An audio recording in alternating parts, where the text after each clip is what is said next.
प्रणाम, मैं रीता मौर्य सोनभद्र से। आज मैं आप लोगों के बीच एक मंडप बेटी विवाह गीत लेकर के आई हूँ। उम्मीद है कि आप लोगों को ज़रूर पसंद आएगा। अगर पसंद आए तो हमारी वीडियो को लाइक करिए, सब्सक्राइब करिए, शेयर करिए और कमेंट करना ना भूलें। आपके कमेंट से मेरा हौसला बढ़ता है और हमें अपना प्यारा आशीर्वाद हम पर बनाए रखें।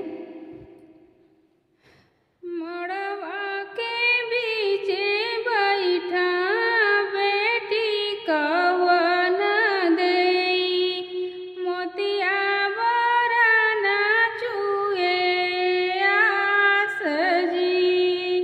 मड़वा के बीचे बैठा बेटी कवन देई, मोतियन बराना चुए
छूट जाई है चाची हो, छूट जाई है चाचा, छूट जाई है बहिनी हमार, छूट जाई है चाची हो, छूट जाई है चाचा, छूट जाई है बहिनी हमार।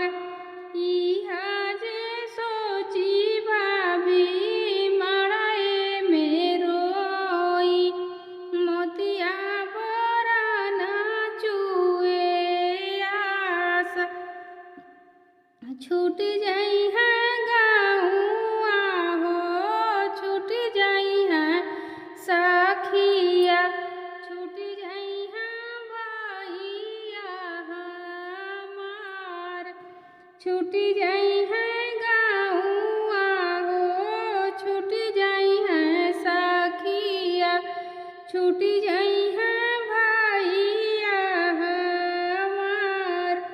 इहा जे सोची भाभी फाटे करे जावा, मोतिया न चुएला आस।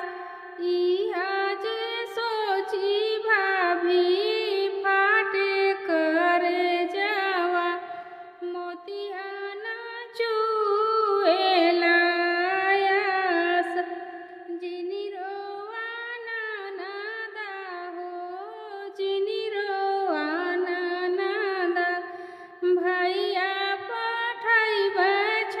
ठा